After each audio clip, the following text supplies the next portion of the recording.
মাহজুরা রাদিয়াল্লাহু তাআলা আনহু। 2 নম্বরে বলছিলাম যায়েদ বিন সাবিত রাদিয়াল্লাহু তাআলা আনহু।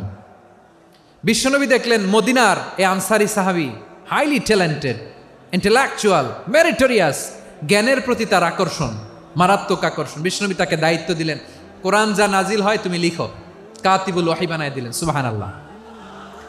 যায়েদ বিন সাবিতরে আবার আজান শিখান নাই, কারণ তার মধ্যে বিশ্বনবী প্রতিভা দেখেছেন, একাডেমিক প্রতিভা। বিশ্বনবীর একাডেমিক প্রজেক্টগুলো তিনি হ্যান্ডেল করতেন। যায়েদ বিন সাবিত ছিল বিশ্বনবীর ব্যক্তিগত সচিব। কি ছিল?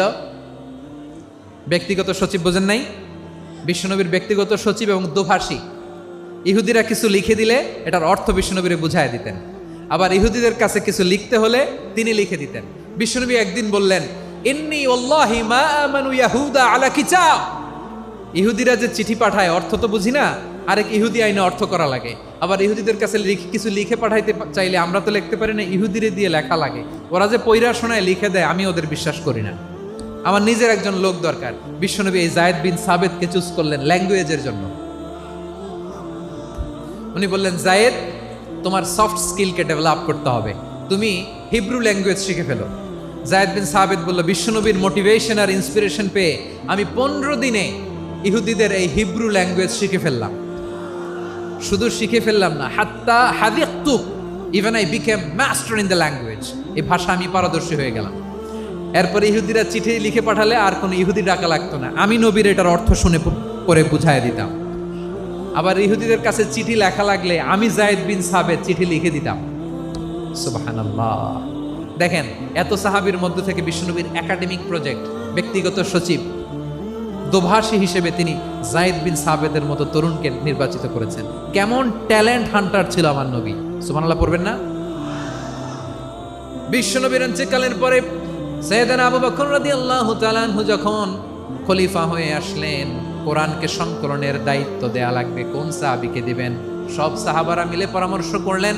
সাইয়েদনা আবু বকর, ওমর সবাই মিলে এই বিশাল কোরআন সংকলনের গুরু দায়িত্ব বিশ্বনবীর ব্যক্তিগত সচিব, বিশ্বনবীর দোভাষী, বিশ্বনবীর সিলেক্ট করাই লোক যায়েদ ইবনে সাবিত রাদিয়াল্লাহু তাআলা আনহুকে দিয়েছে। কোরআনের কবি তো আজকে এখানে রাখে নাই। এই যে আজকের যে কোরআন পড়েন, এটা আগে এরকম ছিল না। কোরআন নাজিল হলে সাহাবারা চামড়ার, ওটের চামড়ায় লিখে ফেলতো, ওটের চ্যাপ্টা হাড্ডির মধ্যে লিখে ফেলতো, গাছের গুড়ির মধ্যে লিখে ফেলতো, বিভিন্ন জনের কাছে ছড়ানো ছিটানো ছিল। আবু বকর রাদিয়াল্লাহু তাআলা আনহু একসাথে করলেন, পরবর্তীতে উসমান রাদিয়াল্লাহু তাআলা আনহু একসাথে করলেন 114 সূরার। এখন এই মুসহাফ, এই কম্পাইলেশন, এই কপি আমরা পেয়েছি, যার হিউজ কন্ট্রিবিউশন ছিল। এই পুরো কোরআন কম্পাইলেশনের প্রজেক্ট ম্যানেজার ছিল যায়েদ বিন সাবিত রাদিয়াল্লাহু তাআলা। কোরআন কম্পাইলেশনের প্রজেক্ট ম্যানেজার। দেখেন, ওনারে মাথায় হাত দিয়ে আজান শিখায় নাই। সুবহানাল্লাহ কইবেন না? তাহলে প্রথম সাহাবী আবু মাহজুরাকে মুয়াজ্জিন বানাইলেন, যায়েদ বিন সাবিতকে ব্যক্তিগত সচিব আর দোভাষী বানালেন, মুসআব ইবনে উমাইর রাদিয়াল্লাহু তাআলা আনহুকে ইসলামের প্রথম অ্যাম্বাসেডর বানালেন। তাহলে তৃতীয় নাম্বার একজন সাহাবীর নাম বলছি, মুসআব ইবনে উমাইর। মুসআব কি নাম? নামটা কেমন লাগে? এই কয়েকজনের ভাল লাগে, বাকিদের ভাল লাগে না? ভাল লাগে? এই এই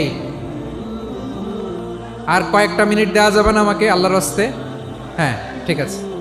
আমি তোমাদেরকে ভালোবাসা দেখাবো, দোয়া করবো, যদি চুপ থাকো, একেবারে চুপ, কষ্ট সহ্য করো, বাকিরা যা সওয়াব পাবে তোমরা ডবল পাবা, যেহেতু কষ্ট বেশি, কিন্তু চুপ। 3 নম্বর সাহাবীর নাম মুসআব। এই ধাক্কাধাক্কি কেন? ধাক্কাধাক্কি কেন রে ভাই? না না না, এরকম হইলে আসবো না যশোর, আমি আর আসবো না। হয় পিছনে চলে যাও, নাহলে চুপ, ধাক্কাধাক্কি নেই। 3 নম্বর সাহাবীর নাম মুসআব। কি নাম? He was the first ambassador in Islam. ইসলামের প্রথম ডিপ্লোমাট, প্রথম কূটনৈতিক, ইসলামের প্রথম কূটনৈতিক, ইসলামের প্রথম ডিপ্লোমাট, প্রথম অ্যাম্বাসেডর মুসআব ইবনে উমাইর। মক্কার তরুণ যুবক, উনি পারফিউম লাগাইলে মানুষ দেখলেই বুঝতো এটা মুসআব লাগাইছে। এমন ড্যাশিং ফেসের ছিল, এমন স্মার্ট ড্যাশিং ফেস, এমন পার্সোনালিটির মানুষ ছিল মুসআব রাদিয়াল্লাহু তাআলা। কারণ যিনি ইসলামের স্পোকম্যান হবেন, মুখপাত্র হবেন, তার স্মার্ট হওয়ার দরকার আছে না নাই? আকাবার প্রথম শপথ যখন হলো, তাদের সাথে বিষ্ণু ইসা ইসলাম মদিনাতে একজন মুখপাত্র পাঠালেন, ডিপ্লোম্যাটকে পাঠালেন, অ্যাম্বাসেডর অফ ইসলাম। তিনি হচ্ছেন মুসআব ইবনে উমাইর। পড়েন সুবহানাল্লাহ। বিশ্বনবী দেখলেন সে অনেক স্মার্ট, তার ডেডিকেশন আছে, সিনসিয়ারিটি আছে, এবং মদিনায় যে আউস খাজরাজ গোত্রের নেতাদের সাথে ডিল করতে হবে, ইহুদিদের সাথে ডিল করতে হবে, ওখানে একজন পাক্কা জানু খেলোয়াড়ের দরকার আছে না নাই? মুসআব ইবনে উমাইর রাদিয়াল্লাহু তাআলা আনহু, ওনাকে বিষ্ণু ইসা ইসলাম চুজ করলেন। এবং বিষ্ণু ইসা ইসলামের এই চুজিংটা, এই সিলেকশনটা এত সুন্দর ছিল, তিনি মদিনাতে যে বিশ্বনবী আসার আগেই মদিনার জমিনকে তিনি উর্বর করে ফেলছেন। প্রতিটা ঘরে ঘরে কালিমার দাওয়াত তিনি পৌঁছায় দিচ্ছেন। জুমার বিধান নাজিল হয়েছে, কিন্তু মক্কায় পরিবেশ নাই জুমা পালনের। বিষ্ণু ইসা ইসলাম একজনকে দিয়ে খবর পাঠালেন, যাও মদিনায় মুসাবকে যেয়ে বলো, মুসাব তো আমার শিক্ষক, আমার স্পোকম্যান, মদিনাতে যেন তারা জুমা কায়েম করে। বিশ্বনবীর আগেই মুসাব মদিনার মুসলিমদেরকে নিয়ে মদিনায় প্রথম জুমা কায়েম করে ফেলছে। কোন সুবহানাল্লাহ। ডিপ্লোম্যাটদের কেমন হইতে হয়, অ্যাম্বাসেডারের কেমন হইতে হয়, মুসআব রাদিয়াল্লাহু তাআলা আনহুর কাছ থেকে শিখে নাও। মুসআব নামটা কেমন লাগে? যশোর যাদের সন্তান হবে, ছেলে সন্তান, আমার রাস্তায় পাইলে সবাই জিজ্ঞেস করে, হুজুর একটা নাম দেন, আমার ছেলে হবে। যশোরবাসীর জন্য আমি একটা নাম দিয়ে দিলাম, নাম রাখতে হবে মুসআব। কি নাম? নামটা যাদের ভাল লাগে, ছেলে সন্তান অনাগত আসবে, মনে চাইলে নাম রেখে দিবেন মুসআব রাদিয়াল্লাহু তাআলা আনহুর নামে মুসআব। তাহলে মুসআব রাদিয়াল্লাহু তাআলা আনহুকে বিশ্বনবী ল্যাঙ্গুয়েজ শিখান নাই, সফট স্কিল শিখান নাই। যায়েদ রাদিয়াল্লাহু তিনি হিব্রু ল্যাঙ্গুয়েজ শিখেছেন, সুরিয়ানি শিখেছেন, কিন্তু মুসআবকে তিনি বানিয়েছেন the spokesman of Islam, the first diplomat, the ambassador of Islam. সুবহানাল্লাহ পড়বেন না? আব্দুল্লাহ ইবনে আব্বাস রাদিয়াল্লাহু তাআলা আনহু বিশ্বনবীর কাজিন, চাচাতো ভাই। আবার মাইমুনা রাদিয়াল্লাহু তাআলা আনহু, মাইমুনা নবীর স্ত্রী, তিনি ছিলেন আব্দুল্লাহর আপন খালা। তো নবীর বউ যদি ওনার খালা হয়, নবী তার কি? বুঝে নাই, নবী তার কি? খালু। তাহলে সম্পর্ক অনেক গভীর, কাজিন আবার খালু। ছোট্ট মানুষ, তাই রাতে মাঝে মাঝে ঘরে থাকতো। বিশ্বনবী দেখলেন আব্দুল্লাহ যেহেতু আমার ঘরে ঢুকতে পারে, আব্দুল্লাহরে এই উম্মতের বড় শিক্ষাবিদ বানাইতে হবে। কথা বোঝে নাই? আব্দুল্লাহকে কি বানাইতে হবে? শিক্ষাবিদ, এডুকেটর অফ দিস উম্মাহ, এই উম্মার শিক্ষাবিদ বানাইতে হবে। তাই আব্দুল্লাহ ইবনে আব্বাসকে বিশ্বনবী হাতে কলমে শিক্ষা দিয়েছেন। আহারে, আর এরপরে যে কি ভাষা আসবে তোমাদের জন্য আমার মুখ থেকে আমি নিজেও জানি না। 1 ঘন্টা যাবত ধাক্কা ধাক্কি মারামারি। তো আসতে বলছে কে তোমাকে? পেছনে চলে যাও, জায়গা না পেলে। পুরো প্রোগ্রামটাই নষ্ট করে দিল।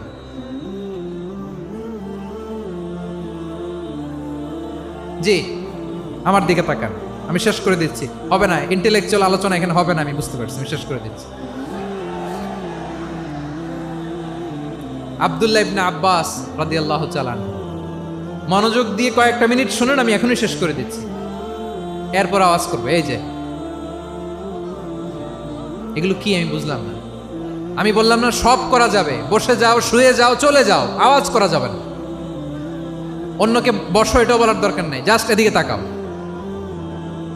আল্লাহ। আব্দুল্লাহ ইবনে আব্বাস রাদিয়াল্লাহু তাআলা আনহু, ওনাকে বিশ্বনবী হাতে কলমে শিক্ষা দিয়েছেন, যেহেতু উম্মতের শিক্ষাবিদ হবেন, এডুকেটর হবেন। তো বিশ্বনবী রাতে যখন তাহাজ্জুদ পড়তেন, ছোট্ট আব্দুল্লাহ ঘরে থাকতো। বুঝতে পেরেছেন? ছোট্ট মানুষ তো ঘরে থাকতো। তো বিশ্বনবী তাহাজ্জুদের জন্য একবার দাঁড়িয়েছেন,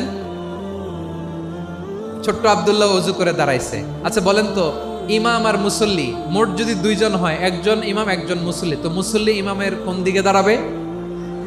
ডানে দাঁড়াবে। ছোট্ট আব্দুল্লাহ বোঝে নাই, বিশ্বনবী তাহাজ্জুদ শুরু করেছেন, উনি ইক্তেদা করছেন আর দাঁড়াইছেন বায়ে। কোথায় দাঁড়িয়েছেন?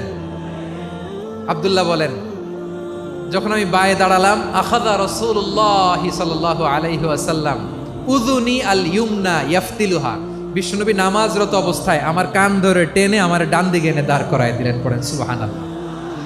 দেখেন, হাতে কলমে শিক্ষা। আর জীবনে ভুলাবে? কথা কয় না, আর ভুলাবে? আর ভুল হবে না। এভাবে বিশ্বনবীর অনেক সঙ্গ পেয়েছেন, সফর করেছেন, একই বাহনে বসেছেন, এক বাহনে বসে লম্বা নাসিহত করেছেন, বলেছেন, ইয়া গোলাম ইহফাদিল্লাহ ইয়াহফাজকা, ইহফাদিল্লাহ তাজিদহু তুজাহাক, ইদা সাআলতা ফাসআলিল্লাহ। ওয়া ইযা ইসতাআনতা ফাসতাইন বিল্লাহ, আল্লাহর বিধান মানো, আল্লাহর বিধান রক্ষা করো, আল্লাহ তোমায় রক্ষা করবে। আব্দুল্লাহ, চাইতে হলে আল্লাহর কাছে চাও, সাহায্য চাইতে হলে আল্লাহর কাছে সাহায্য চাও। মনে রেখো, গোটা বিশ্বের সবাই যদি তোমার সাহায্য করতে চায় ততটুকুই করতে পারবে যতটুকু আল্লাহ তোমার নসিবে রেখেছে। গোটা বিশ্ব যদি তোমার বিরুদ্ধে ষড়যন্ত্রে দাঁড়িয়ে যায়, ক্ষতি ততটুকু করতে পারবে যতটুকু তোমার জন্য বরাদ্দ আছে, এর বাইরে কিছু করতে পারবে না। আওয়াজ করে বলেন ঠিক কিনা? এভাবে হাতে কলমে শিখিয়েছেন, বিশ্বনবীর সঙ্গ পেয়েছেন। উনাকে বিষ্ণু ইসলাম শিক্ষাবিদ, এডুকেটর অফ দিস উম্মাহ হিসেবে সিলেক্ট করেছেন, হাতে কলমে শিখিয়েছেন। বিশ্বনবী একবার প্রকৃতির ডাকে সাড়া দিয়ে এসেছেন। এখন কি করতে হবে? নামাজের জন্য অজু করতে হবে। বিশ্বনবী এসেই দেখেন অজুর বদনায় পানি ভরা, খুশি হয়ে গেলেন, বললেন কে রেখেছে পানি? একজন বলল আব্দুল্লাহ রেখেছে। বিশ্বনবী অত্যন্ত খুশি হলেন, খুশি হয়ে একটা দোয়া করলেন, বললেন আল্লাহুম্মা ফাক্কিহু ফিদ্দীন ওয়া আল্লিমহু তা'ওয়ীল। আল্লাহ, তুমি আব্দুল্লাহকে দ্বীনের বুঝ দিও আর কোরআনের তাফসীর শিক্ষা দিও। বিশ্বনবীর এই দোয়া এমন লাগছে, উনি রাইসুল মুফাসসিরিন, এই পৃথিবীতে যত মুফাসসির ছিল, যত মুফাসসির আসবে, সকল মুফাসসিরের সম্রাট হিসেবে স্বীকৃত হয়েছেন আব্দুল্লাহ ইবনে আব্বাস। বিশ্বনবী ওনারা আজান শিখান নাই, বিশ্বনবী ওনারা ল্যাঙ্গুয়েজ শিখান নাই, বিশ্বনবী ওনারা অ্যাম্বাসাডার বানান নাই, হাতে কলমে শিক্ষা দিয়েছেন। ছোট্ট মানুষ বিশ্বনবী ইন্তেকাল করলেন, আবু বকরের সময় গেল, ওমরে ফারুকের খেলাফত, তখনও তিনি তরুণ।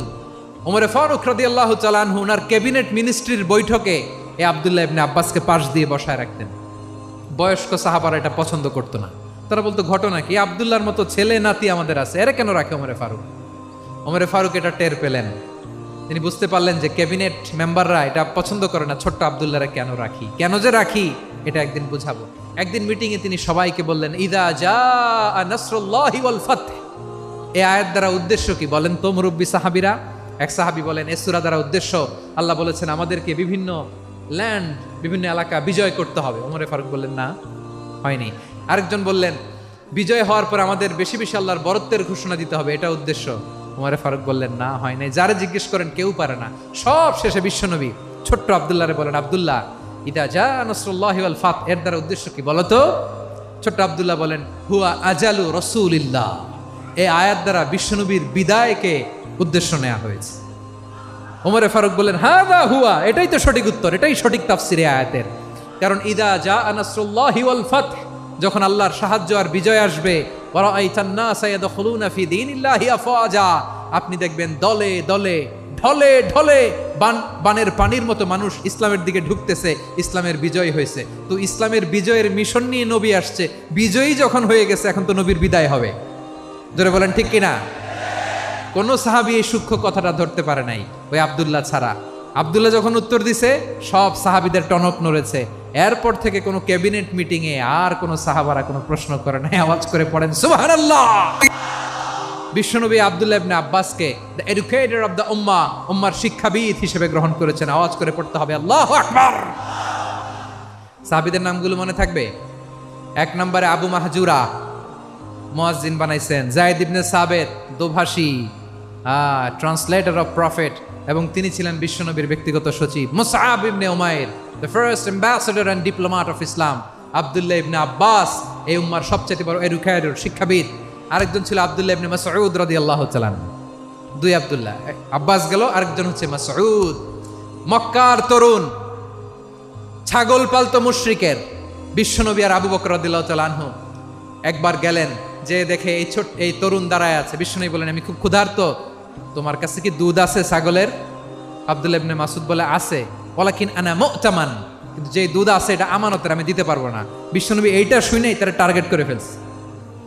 আনা মুতামান, দুধ আছে কিন্তু এটা আমার মালিকের, আমি তো দরদ দেখাই, আমার মালিকের দুধ আপনি পথিক, আপনারা দিতে পারি না। বিশ্বনবী টার্গেট করে ফেলছেন, এরে আমার কাজে লাগাইতে হবে। বিশ্বনবী বললেন আচ্ছা ঠিক আছে, দুধ দিও না, কিন্তু এমন ছাগি আছে কিনা যেই ছাগির সাথে কোনো ছাগলের মিলন হয় নাই, তার ওলানে দুধও আসে নাই, বাচ্চাও নাই, এরকম ছাগির থেকে যদি আমি দুধ খাই তাহলে তো সমস্যা নাই। বলতেছে এরকম ছাগির থেকে দুধ খাইলে সমস্যা নাই, কারণ এরকম ছাগির ওলান থেকে দুধ আসবেও না। বলতেছে ঠিক আছে, এরকম একটা ছাগি নিয়ে আসা হলো। বিশ্বনবী বিসমিল্লাহ বলে ওই ছাগির ওলানে হাত দিলেন। হাত দিতে দেরি, পুরো ওলানটা দুধে ভরে যেতে দেরি হয় না। বিশ্বনবী আর আবু বকর রাদিয়াল্লাহু তাআলা আনহু দহন করে পেট ভরে খেলেন। এই দৃশ্য আব্দুল্লাহ ইবনে মাসউদের হৃদয়ে দাগ কাটলো। এই মুআজিজা দেখে তিনি বললেন, আশহাদু আল্লা ইলাহা ইল্লাল্লাহ ওয়া আশহাদু আন্না মুহাম্মাদুর রাসূলুল্লাহ। তিনি ষষ্ঠ মুসলিম ছিলেন, 6 নম্বর মুসলমান। ওনাকে টার্গেট করে বিশ্বনবী দেখলেন এমন ইন্টেলেকচুয়াল ব্রেন, উনি সূক্ষ্ম সূক্ষ্ম জিনিস বুঝে বেশি, ফিকহি জ্ঞান ওনার মধ্যে বেশি। বিশ্বনবী ওনাকে কোরআনের জ্ঞান শিক্ষা দিতে লাগলেন। উনি বিশ্বনবী সবার কাছে কোরআন শোনায়, কিন্তু বিশ্বনবী নিজে আব্দুল্লাহ ইবনে মাসউদের কাছ থেকে কোরআন শুনতো। বিশ্বনবী একবার বললেন, ইকরা আলাইয়া ইয়া মাসউদ। ইবনে মাসউদ একবার শোনাও তো কোরআন দেখি। আব্দুল্লাহ ইবনে মাসউদ বলে, আকরাউ আলাইকা ওয়া আলাইকা উনজিল। নবী, আপনার উপর কোরআন নাজিল হয় আর আমি আপনার সামনে কোরআন পড়ব। বিশ্বনবী বললেন, ইন্নী উহিব্বু আন আসমাআহু মিন গায়রি। আমি নিজে পড়তে যেমনি ভালোবাসি, অন্যে পড়ুক আমি শুনবো, এটাও আমি ভালোবাসি। সূরা নিসা তিনি তেলাওয়াত করে শুনিয়েছেন। এমন সূক্ষ্ম সূক্ষ্ম বিষয় বিশ্বনবী ওনাকে ধরিয়ে দিয়েছেন। উনি হয়ে গিয়েছেন আব্দুল্লাহ ইবনে আব্বাস, হয়েছেন রাইসুল মুফাসসিরিন, উনি হয়ে গিয়েছেন ফাকিহুল উম্মাহ। ওনার চাইতে বড় ফকি এই পৃথিবী আর দেখবে না। চিল্লায় বলেন সুবহানাল্লাহ।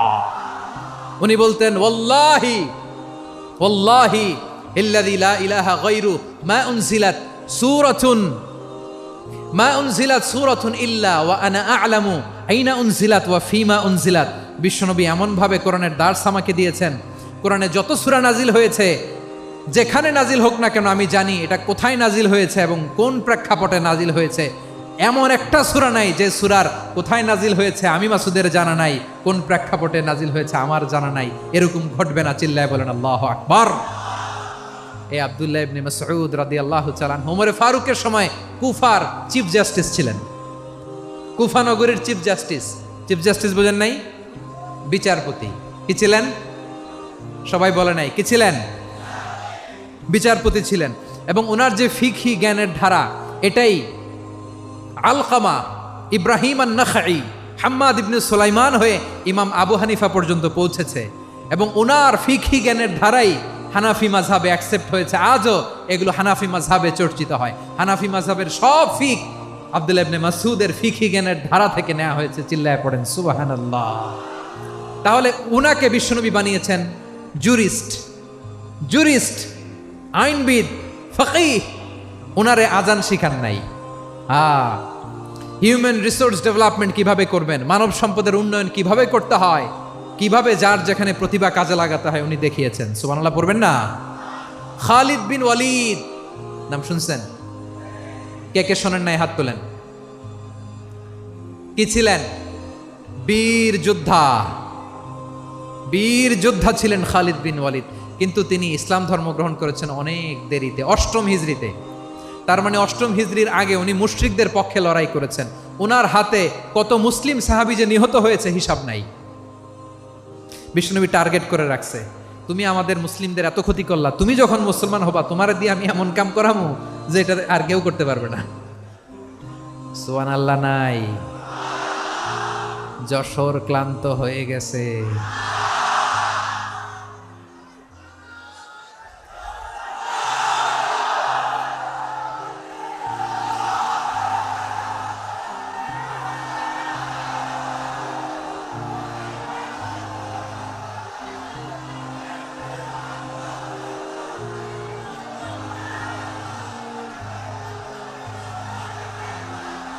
মাশাআল্লাহ। বসুন। খালিদ বিন ওয়ালিদ রাদিয়াল্লাহু তাআলা আনহু 8ম হিজরিতে মুসলিম হয়েছেন, মক্কা বিজয়ের আগে। তো মক্কা বিজয়ের আগে যখন মুসলিম হয়েছেন, এর আগে কি করছেন? কাফিরদের সাথে যুদ্ধ করেছেন। উনি উহুদের যুদ্ধে মুসলমানদের যে পরাজয় ভাব, কঠিন পরিস্থিতির মুখোমুখি উনার কারণে পিছন থেকে এমন আতর্কিত আক্রমণ করেছেন, মুসলমানদেরকে কচুকাটা করেছেন। 8ম হিজরিতে আল্লাহ তাআলা হেদায়েতের নূর দিয়ে ওনার হৃদয়টাকে উজালা করে দিলেন। লা ইলাহা এটা এমন বাণী যার হৃদয়ে একবার টাচ খাবে, এইটা থেকে সে আর পালিয়ে বেড়াতে পারে। ঝিনুকের ভেতর লুকিয়ে থাকে যেমন মতি, ঝিনুকের ভেতর লুকিয়ে থাকে যেমন মতি, কলমা শাহাদাতে আছে আল্লাহর জ্যোতি, কলমা শাহাদাতে আছে আল্লাহর জ্যোতি। ঠিক কিনা বলেন? মক্কা বিজয়ের আগে মুসলিম হলেন, হওয়ার পরে বিশ্বনবীর টার্গেট ফুলফিল হলো। ওই যে টার্গেট করে রেখেছেন আর দোয়া করেছেন, খালিদ বিন ওয়ালিদ যদি মুসলিম হয় তাকে আমি মিলিটারি চিফ বানাবো। ওনাকে আজান শিখান নাই, ওনারে কান ধইরা নামাজের এই মাথা থেকে ওই মাথা আনান নাই, ফিকহি কোরআনের সূক্ষ্ম তাফসির ওনারে শিখান নাই, অ্যাম্বাসেডর বানান নাই। বিষ্ণু ইসলাম উনাকে সামরিক অভিযানে প্রেরণ করেছেন। সামরিক অভিযানে তিনি প্রেরণ করেছেন। উনার জীবদ্দশায় উনার নেতৃত্বে যতগুলো যুদ্ধ হয়েছে একটা যুদ্ধেও তিনি পরাজয় বরণ করেন নাই। ওমরে ফারুকের সময়কালে তিনি চিফ অফ মুসলিম মিলিটারি মানে মুসলিম সেনাপতি হয়েছেন। যশোর আওয়াজ করো, ঠিক কিনা বলো? সেনাপতি, মুসলিম সেনাপতি। তাহলে কিভাবে হিউম্যান রিসোর্স ব্যবহার করতে হয় গোটা বিশ্ব আমার নবীর কাছ থেকে শিখে নাও। খালিদ বিন ওয়ালিদ, ওনাকে বিশ্বনবী একটা উপাধি দিয়েছেন। উপাধিটা হচ্ছে সাইফুল্লাহিল মাসলুল, আল্লাহর নাঙ্গা তরবারি, আল্লাহর খোলা তরবারি, দ্য ওপেন সোর্ড অফ আল্লাহ। খালিদ বিন ওয়ালিদ মুসলিম সেনাপতি। হাসান বিন সাবেত নাম শুনছেন? দেখি উনি কি ছিল বলেন? রাসূলের সভা কবি, কালচারাল হিজিমনিকে ডিফিট করার জন্য। উনি ভালো অস্ত্র চালানো জানতেন না, ওই কাজে উনি যেতেন না। ওনার ছিল কাব্য প্রতিভা। কাব্য প্রতিভা, কাফিররা কবিতা দিয়ে নবীকে গালি দিত। বিশ্বনবী বলতেন, ইয়া হাসান আজিব আন রাসূলিল্লাহ, তুমি নবীর হয়ে কাফেরদের এই কথাগুলোর জবাব দাও। বিশ্বনবীর একটা মিম্বার ছিল। বিশ্বনবীর মিম্বারের পাশাপাশি মসজিদে নববীতে এই হাসান বিন সাবেতের জন্য বিশ্বনবী একটা স্পেশাল মিম্বার বানিয়ে দিয়েছেন। এখান থেকে তুমি জবাব দাও। এবং বিশ্বনবী বলেছেন, আল্লাহুম্মা আইয়িদহু বিরূহিল কুদুস। আল্লাহ, হাসান আমার পক্ষে জবাব দেয়, তুমি জিব্রাইল মারফত তাকে সাহায্য পাঠাইয়া দিও। রাসূল সাল্লাল্লাহু আলাইহি ইসলামের সভা কবি, the poet of the prophet, নবীর কবি। উনি কবিতা দিয়ে এমন উচ্চাঙ্গের ভাষায় কবিতা দিয়ে তিনি জবাব দিতেন, কাফিরদের গা শিহরে যেত, তাদের হৃদয়ে আগুন ধরে যেত। তাহলে এরকম কবিরও দরকার আছে না নাই? এখন যাকে আল্লাহ দিছে কাব্য প্রতিভা, এরা যদি আপনি যুদ্ধের ময়দানে পাঠান হবে? যারে দিছে সুরেলা গলা, এরা যদি অ্যাম্বাসেডর বানান হবে না। হাসান বিন সাবেত ছিলেন বিষ্ণু ইসলামের কবি। হুযায়ফা ইবনুল ইয়ামান বিশ্বনবীর গোয়েন্দা বিভাগের প্রধান। কিসের প্রধান? হুযায়ফা ইবনুল ইয়ামান। ওনার ছিল ডিটেকটিভ মাইন্ড, ডিটেকটিভ মাইন্ড, গোয়েন্দা বিভাগের প্রধান। এবং উনি হচ্ছেন সাহিবু সিররি রাসূলিল্লাহ, রাসূল সাল্লাল্লাহু আলাইহি ওয়াসাল্লামের গোপন তথ্যের ধারক বাহক। নবীর যেই কথা কেউ জানে না, সব হুযায়ফার পেটের ভিতরে ছিল। সুবহানাল্লাহ পড়েন। মদিনার যত ইহুদিদের একটা লিস্ট ছিল, এই লিস্ট শুধু দুইজন জানতো, বিশ্বনবী আর হুযায়ফা। সুবহানাল্লাহ পড়বেন না? তাহলে ওনাকে কোন দায়িত্ব দিছে? কোন বিভাগ? যশোর আওয়াজ করো, কোন বিভাগ? গোয়েন্দা বিভাগের হেড ছিল। খন্দকের যুদ্ধে প্রচন্ড আজকের মতো শৈত্য প্রবাহ, মাটি খনন করতে করতে সাহাবীদের পেটে ক্ষুধা নাই, দাঁড়াইতে পারে না নামাজের জন্য, এত ক্লান্ত, ক্ষুধা, ক্লান্ত, শ্রান্ত। বিশ্বনবী বললেন, কে আছো? এই কঠিন শীত, এই ভয় আর ক্ষুধার মধ্যেও খন্দকের পরীক্ষার টপকে শত্রুর শিবিরে যে আমাকে তথ্য দিবা, কে আছো? কারো গায়ে শক্তিই নাই যে দাঁড়াবে, কেউ দাঁড়ায় না। বিশ্বনবী তখন নিজে হুযায়ফাকে ডাক দিলেন, হুযায়ফা, যে আমাকে আজকে শত্রু শিবিরের তথ্য এনে দিবে, সে জান্নাতে আমার মোরাফাকা, আমার সঙ্গী হবে। হুযায়ফা রাদিয়াল্লাহু ইবনুল ইয়ামান জীবনের ঝুঁকি নিয়ে এই ক্ষুধা, শৈত্য প্রবাহ, কোল্ড ওয়েভসকে উপেক্ষা করে পরীক্ষা টপকে শত্রু শিবিরে যে সবার কথাগুলো চুপে চুপে শুনে বিশ্বনবীর দরবারে এসে গোয়েন্দাদের মতো তথ্য সরবরাহ করেছে। বিশ্বনবীর গোয়েন্দা বিভাগের প্রধান হুযায়ফা ইবনুল ইয়ামান ইন্টেলিজেন্স বিভাগ চালাতেন। মুনাফিকদের নাম ওনার কাছে ছিল। মুআয ইবনে জাবাল মদিনা রাষ্ট্রের সবচেয়ে সিনিয়র আমলা ছিলেন। আমলাতন্ত্র চিনেন তো? প্রশাসনিক কাজ যারা চালায়, অ্যাডমিনিস্ট্রেশন বোঝেন না? The department of administration. মদিনার রাষ্ট্রের সিনিয়র আমলা মুআয ইবনে জাবাল মুতাখাসসিসুন ফিল হালাল ওয়াল হারাম, হালাল হারামের স্পেশালিস্ট ছিলেন। বিশ্বনবী উনাকে ইয়ামানের গভর্নর করে পাঠাইছেন। বলেছেন, ইন্নাকা তা'তি কওমান আহলা কিতাব, এমন গোষ্ঠীর কাছে যাবা এরা ইহুদি নাসারা, আগে শাহাদা পড়লে এরপরে নামাজের দাওয়াত দিও, নামাজ পড়লে যাকাতের দাওয়াত দিও। গভর্নরের অ্যাটিটিউড যেমন থাকে তেমন অ্যাটিটিউড ধরে রেখো। সুবহানাল্লাহ পড়েন। তাহলে মুআয ইবনে জাবালকে দিয়ে বিশ্বনবী কবিতা লেখায় নাই, চিঠি লেখায় নাই, আজান দেওয়ায় নাই। সুবহানাল্লাহ পড়বেন না? সব শেষ সাহাবী বলি আবু হুরায়রা রাদিয়াল্লাহু তাআলা আনহু। নাম শুনছেন? বিড়ালের বাবা। কি করতেন? খালি হাদিস মুখস্থ করতেন। উনি বলতেন আলজামু রাসূলুল্লাহ আলা মিল ইবাতনি, আমার শুধু পেটের ক্ষুধার বন্দোবস্ত হইলে আমি নবীর সঙ্গ ছাড়তাম না। আমার আনসার সাহাবারা ক্ষেত খামারের কাজ করতো, আমার মুহাজির সাহাবারা ব্যবসা করতো, আর আমি নবীর সাথে সাথে থাকতাম। শুধু সকাল বিকাল 2 বেলা যদি আমার খাবারের বন্দোবস্ত হয়, আমি আর নবীর লক ছাড়ি না। সুবহানাল্লাহ কইবেন না? 5374টা হাদিস তিনি বর্ণনা করেছেন। সবচেয়ে বেশি হাদিস বর্ণনাকারী সাহাবী। হাদিস প্রিজার্ভেশনের কাজে বিশ্বনবী ওনাকে কাজে লাগিয়েছেন। উনি একদিন বলেন, ইয়া রাসূলুল্লাহ আসমাউ মিনকা কাসীরান ফালা আহফাজু, নবী অনেক কথা শুনি আমার মনে থাকে না। বিষ্ণু বললেন তাই? উবসুত রিদাক, তোমার চাদরটা বিছাও। আবু হুরায়রা বিছালেন, বিশ্বনবী হাত বুলায় দিলেন, এরপরে অনেক হাদিস বর্ণনা করলেন। আবু হুরায়রা বলে, তারপর থেকে বিশ্বনবী যাই বর্ণনা করে আমি শুনি আর একটাও বলি না। এখন সুবহানাল্লাহ। বিশ্বনবী ওনাকে হাদিস প্রিজার্ভেশন, নবীর এই যে লক্ষ্য হাদিস প্রিজার্ভেশনের এই দায়িত্ব দিয়েছেন সাইয়েদনা আবু হুরায়রা রাদিয়াল্লাহু তাআলা আনহুকে। প্রিয় ভাইরা, তাহলে 10 জন সাহাবীর কথা যে বললাম, আপনারা কি খেয়াল করেছেন কত বড় ট্যালেন্ট হান্টার, চৌকস ট্যালেন্ট হান্টার ছিল আমার নবী। এক একজনের এক এক ট্যালেন্ট, এক এক কাজে অ্যাসাইন করেছেন, এক একজনকে এক এক দায়িত্ব দিয়েছেন, এক একজনের প্রতিভাকে এক একভাবে বিকশিত হওয়ার সুযোগ দিয়েছেন। আওয়াজ করে বলেন ঠিক কি না? এখন আমার পর্দার আড়ালে আমার মায়েরা বলবে, এতগুলো পুরুষ সাহাবীর কথা বললো, নারী সাহাবীরা কি কিছু করে নাই? মোনাজাত হবে, দোয়া ছাড়া কেউ যাব না। রুফাইদা আল আসলামিয়া রাদিয়াল্লাহু তাআলা আনহা, ওনার বাবার নাম সাআদ আল আসলামি। বিশ্বনবী কি খেয়াল করলেন দেখেন, সাআদ ছিল মদিনার বড় ডাক্তার। এই নারী সাহাবী রুফাইদা বাবার কাছ থেকে চিকিৎসা বিদ্যা শিখেছেন। যখন শিখছে, বিশ্বনবী দেখলেন আমার তো প্রতি সপ্তাহে সপ্তাহে যুদ্ধে আহত সাহাবীদের সেবা দিবে কে? বিশ্বনবী রুফাইদাকে বললেন, রুফাইদা তুমি মসজিদে নববীর পাশে একটা মেডিকেল ক্যাম্প করো। এই যে সাকিনা আদ্দিন মেডিকেলের আমার ছাত্রী বন্ধুরা, শুনে রাখো, তোমাদের আইকন হচ্ছে এই রুফাইদা আল আসলামিয়া। বিশ্বনবীর ডিরেকশন অনুযায়ী তিনি মসজিদে নববীর পাশে একটা মেডিকেল ক্যাম্প করলেন এবং আহত সাহাবাদের চিকিৎসা উনি ওনার টিম নিয়ে দিতেন। বিশ্বনবীর পরামর্শে উনি আনসারি এবং মুহাজির মহিলা সাহাবীদেরকে নিয়ে একটা স্পেশাল মেডিকেল টিম গঠন করলেন।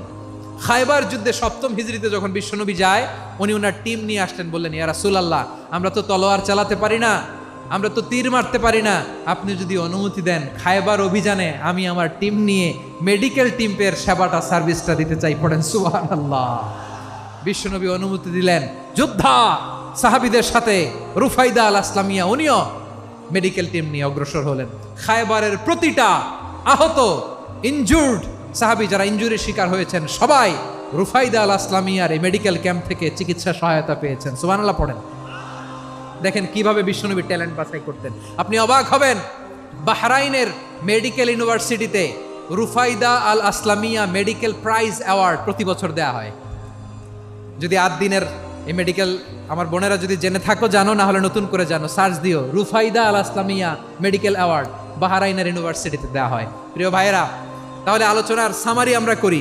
বিশ্বনবী যার যেখানে ট্যালেন্ট তাকে ওইখানে কাজে লাগাতেন। আওয়াজ করে বলেন ঠিক কিনা?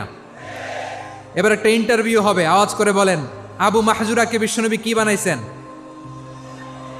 হ্যাঁ, ভুলে গেছেন? সামনের চুলে হাত দিয়ে বিশ্বনবী কি সুন্দর গলায় আজান শিখালেন। মুয়াজ্জিন।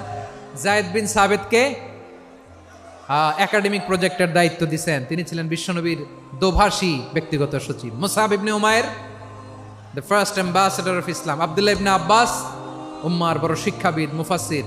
আব্দুল্লাহ ইবনে মাসউদ ছিলেন জুরিস্ট। কি ছিলেন? জুরিস্ট ছিলেন, এই উম্মার সবচেয়ে বড় জুরিস্ট। খালিদ বিন ওয়ালিদ, সেনাপ্রধান। হাসান বিন সাবিত ছিলেন বিশ্বনবীর সভাকবি। কি ছিলেন? বিশ্বনবীর সভাকবি ছিলেন। এরপরে হুযায়ফা ইবনুল ইয়ামান কি ছিলেন? গোয়েন্দা বিভাগের প্রধান। মুআয ইবনে জাবাল কি ছিলেন? সিনিয়র আমলা, ইয়ামানের গভর্নর। আবু হুরায়রা রাদিয়াল্লাহু তাআলা আনহু হাদিস প্রিজার্ভেশনের কাজ করেছেন। আর আমাদের রুফাইদা আল আসলামিয়া রাদিয়াল্লাহু তাআলা আনহা কি ছিলেন? নার্স ছিলেন, নার্স হয়ে মেডিকেল সেবা দিয়েছেন। প্রিয় ভাইয়েরা, পুরো আলোচনার যদি সামারি করি তাহলে বিশ্বনবী যেভাবে হিউম্যান রিসোর্সকে ম্যানেজ করেছেন, যার যেখানে প্রতিভা কাজে লাগিয়েছেন, আমরাও যদি করি আমাদের বাংলাদেশের চিত্র আমরা পাল্টে যেতে পারবো। আমরা শুরুতে শুনেছি মানুষের আছে অসীম সম্ভাবনা, প্রতিটা মানুষ অনন্য, যত্ন নিলে, যথাযথ পরিচর্যা করলে মানুষ বিশ্ব জয় করতে পারে, ঠিক কিনা? আমাদের হাফেজে কোরআনের সামনে দাঁড়াতে পারে এমন কোনো হাফেজে কোরআন আল্লাহর জমিনে জন্ম হয় নাই। গোটা বিশ্ব কাঁপিয়ে তারা সেরা, আমাদের ক্রিকেটাররা সেরা, আমাদের তৈরি পোশাক শিল্প সেরা, এরকম অনেক অনেক সেরা জিনিস আছে। আমরা এগুলোরে নার্চারিং করতে পারি নাই, পরিচর্যা করতে পারি নাই, সঠিক তারবিয়াতের অভাব। তাহলে মানুষের অসীম সম্ভাবনাকে কাজে লাগাতে হবে, ঠিক কিনা বলেন? ইউনুস গভর্নমেন্টকে আমি বলবো, অল্প সময়ের জন্য আপনারা এসেছেন, সংস্কারও করতে হবে, আবার নির্বাচনও করতে হবে।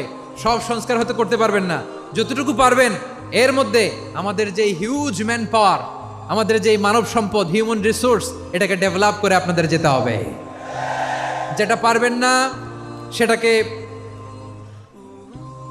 পরবর্তী নির্বাচিত গভর্নমেন্টের কাছে রেখে যেতে হবে, যে তারা যেন করে, তাদের কাছে আপনারা এটা রেখে যাবেন। তাহলে মানুষ চাইলে বিশ্ব জয় করতে পারে। আর মানুষকে হারাতে পারে কেউ? জোরে বলো যশোর, মানুষকে হারাতে পারে কেউ? আল্লাহ আমাদেরকে জনসংখ্যা দিয়েছেন প্রিয় ভাইয়েরা। এই জনসংখ্যা অনেক বড় সম্পদ, এটা আমাদের জন্য অভিশাপ নয়, আশীর্বাদ। আমাদের জনসংখ্যাকে যদি আমরা জনশক্তিতে রূপান্তর করতে পারি, আজকে বাংলাদেশ যে অবস্থানে দাঁড়িয়ে আছে, বাংলাদেশ তার 20 গুণ উন্নতির শিখরে চলে যাবে। চিল্লায় বলো ঠিক কিনা? আমাদের শ্রমিক ভাইয়েরা বাইরে কাজ করে, আমাদের শ্রমজীবী ভাইয়েরা, প্রবাসীরা, তাদের ব্যাপারে গুরুত্ব দিতে হবে। আমাদের শ্রমের দাম সবচেয়ে কম, সবচেয়ে কম। তারা এম্বাসিতে গুরুত্ব পায় না, এয়ারপোর্টে গুরুত্ব পায় না। এই সরকার অবশ্য তাদেরকে অনেক গুরুত্ব দিচ্ছে। আমাদের অদক্ষ শ্রমিককে যখন আমরা দুবাই পাঠাই, অল্প বেতন পায়, কিন্তু ইন্ডিয়ানরা দক্ষ শ্রমিক পাঠাইলে তার 3 গুণ বেতন পায়। আমরা আমাদের শ্রমিকদেরকে অদক্ষভাবে আর পাঠাতে চাই না, দক্ষ শ্রমিক পাঠিয়ে আমরা রেমিটেন্সের বন্যা বইয়ে দেব। আমাদের শ্রমিকদের পাঠানো রেমিটেন্সের টাকায় সচল থাকে আমার দেশের অর্থনীতির চাকা। তাদেরকে সবচেয়ে গুরুত্ব দিতে হবে। আমরা পেয়েছি ফ্রিডম ফাইটার, মুক্তিযোদ্ধা, আর আমার প্রবাসী ভাইরা হচ্ছে রেমিটেন্স ফাইটার। জোরে বলো ঠিক কিনা? তাহলে আমাদের এই জনশক্তিকে জনসম্পদে ট্রান্সফর্ম করতে হবে, ঠিক কিনা বলেন? সরকার জনগণকে এভাবে পলিশ করতে হবে। মা বাবারা ছেলে মেয়েদের মধ্যে কার কোন যোগ্যতা, তাকে ওইভাবে কাজে লাগাতে হবে। সবার এ প্লাস পাওয়ার কোনো দরকার নাই। আমাদের দেশে একটা টেন্ডেন্সি আছে, পরীক্ষায় এ প্লাস না পাইলে তুই কি করলি, পাশের বাড়ির ছেলে এ প্লাস পাইছে, যা ওর পা ধোয়া পানি খা। কি খা? তা আমি ভাবছি যে পা ধোয়া, এ প্লাস পাওয়া ছেলেদের পা ধোয়া পানির একটা পানির ব্র্যান্ড বানাইতে হবে। এরকম লেখা থাকবে, এ প্লাস পাওয়া ছেলেদের পা ধোয়া পানি। খাওয়া নাই, এগুলার খাওয়া নাই। ওরে আল্লাহ এ প্লাস পাওয়ার জন্য বানাইছে, আর আপনার ছেলেকে এই এ প্লাস গুলারে নিয়ন্ত্রণ করার জন্য আল্লাহ বানাইছে।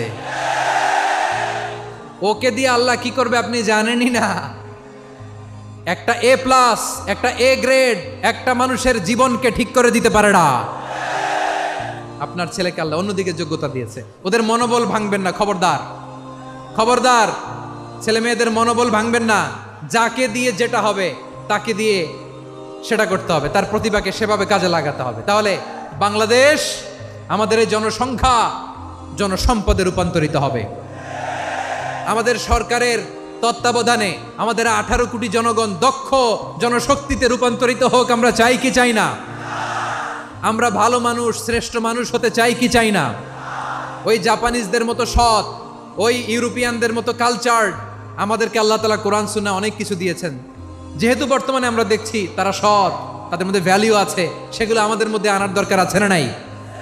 আর ইসলাম দিয়ে আমাদের জীবনকে সাজাতে হবে, ইসলাম দিয়ে আমার পরিবারকে সাজাতে হবে। ইসলাম থেকে, কোরআন থেকে প্রেসক্রিপশন না নিলে জীবন সুন্দর হবে না। কোরআন থেকে প্রেসক্রিপশন না নিলে সমাজ সুন্দর হবে না। কোরআনের প্রেসক্রিপশন না মানলে রাষ্ট্র সুন্দর হবে না। কোরআনের প্রেসক্রিপশন অ্যাপ্লাই না করলে শুধু দুর্নীতি দমন কমিশন দিয়ে দুর্নীতি বন্ধ করা যাবে না। এজন্য কোরআনের আইন আমরা চাই কি চাই না? প্রিয় ভাইয়েরা, হিউম্যান রিসোর্স ডেভেলপমেন্ট, মানব সম্পদের উন্নয়ন, আমাদের সরকার যেন এদিকে নজর দেয়।